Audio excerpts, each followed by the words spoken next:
इसीलिए 12 साल का टाइम है कुंभ का। कुंभ मतलब ज्ञान। वहां पे दो नदियां आके मिलती हैं, गंगा यमुना। एक गायब है, सरस्वती, ज्ञान। तो वहां तुम जाते हो कुंभ में, इसीलिए तुम देखो 4 जगह कुंभ लगता है।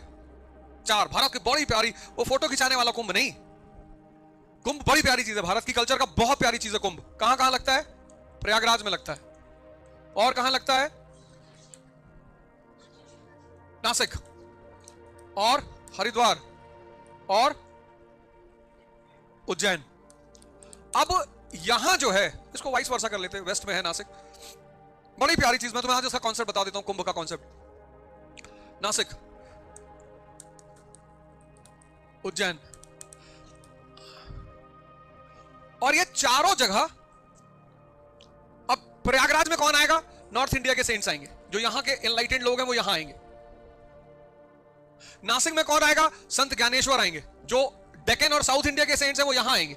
एक संगम और होता है मदुरई में। यहां कहां के सेंट्स आएंगे? यहां डेक्कन के और साउथ इंडिया के सेंट्स आएंगे, यहां हिमालयन सेंट्स आएंगे, यहां मालवा के सेंट्स आएंगे। और तुम देखो चारों तरफ ये सारा सेंटों का इलाका है। तो यहां आएंगे रिवर के कॉन्फ्लुएंस पे। रिवर इंपॉर्टेंट है। आदमी स्नान करेगा नदी के किनारे, और नदी के किनारे का जो एनवायरमेंट होता है वो बहुत पीसफुल होता है। क्यों होता है पीसफुल? क्योंकि जो बैंक का एरिया होता है, बैंक, रिवर बैंक जो होती है, उसके एक लिमिट तक तुम बस्ती नहीं बसा सकते, घर नहीं बना सकते। इज इट क्लियर कि नदी का किनारा क्यों चुना जाता है? क्योंकि जो नदी का बैंक का इलाका होता है, बैंक, वहां पे तुम घर नहीं बना सकते, वहां कुछ कंस्ट्रक्शन नहीं हो सकता। कभी देखा नदी के किनारे मकान? नहीं। तो वहां आबादी नहीं होगी, पब्लिक नहीं होगी। तो पब्लिक नहीं होगी तो वाइब्रेशन नहीं होगी, जनता होगी ही नहीं। तो ये जो सेंट्स आएंगे, मान लो संत ज्ञानेश्वर यहां आ गए, संत ज्ञानेश्वर आ गए नासिक, अब अवध ओझा पहुंचे इनके पास। अब अवध ओझा को इन्होंने दीक्षित किया, ये टेक्नोलॉजी सिखाई जो मैंने तुम्हें अभी बताया है कि जाओ, जितना आनंद बढ़ता जाए उतना ध्यान बढ़ाते जाओ। जी बाबूजी।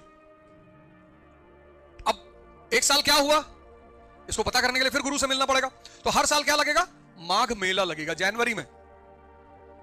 एवरी ईयर माघ मेला लगता है। वहां कौन आता है? कल्पवासी आते हैं।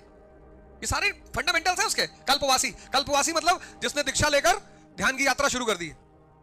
फिर गुरुजी वहीं मिलेंगे, अगर कोई कमी है तो उसको सीट ठीक करेंगे यहां। फिर 6 साल बाद अर्धकुंभ लगेगा कि तुम कितना चेंज हुए, अब कितना खाना खाते हो। बोले जी 1 रोटी खाते हैं, थोड़ी सी दाल। खाने को लेकर क्रेविंग होती है, अरे नहीं जी अब तो सेंसस कंट्रोल में आ गई जी। तो हिंदू क्या करेगा? यहां चंदन लगाएगा, चुटिया रखेगा। यहां चंदन क्यों लगाएगा? कि आज्ञा चक्र को एक्टिवेट करना है, इस आई को खोलना है। और ये जो इटर्नल एनर्जी है उसको ब्रह्मरंध्र के रास्ते से इटर्नल एनर्जी से कनेक्ट करना है। फिर 12 साल बाद जब वो कंप्लीटली ट्रांसफॉर्म्ड हो चुका होगा, तब वो जाएगा संगम में, नहाएगा, टॉन्चर, चुटिया उतारेगा, and that will be the evidence अहम ब्रह्मास्मि। So Kumbh is basically a technology of human transformation from senses to conscious.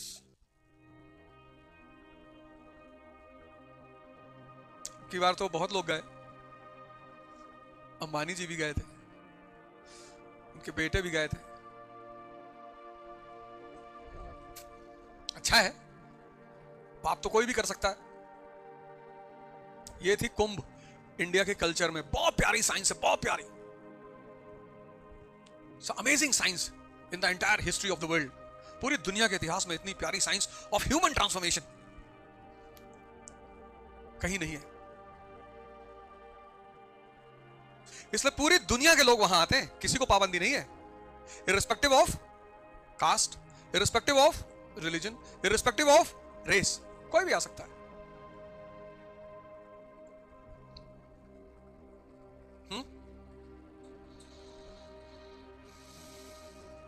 Clear हो गई बात? मेडिटेशन क्या है? थॉटलेसनेस है।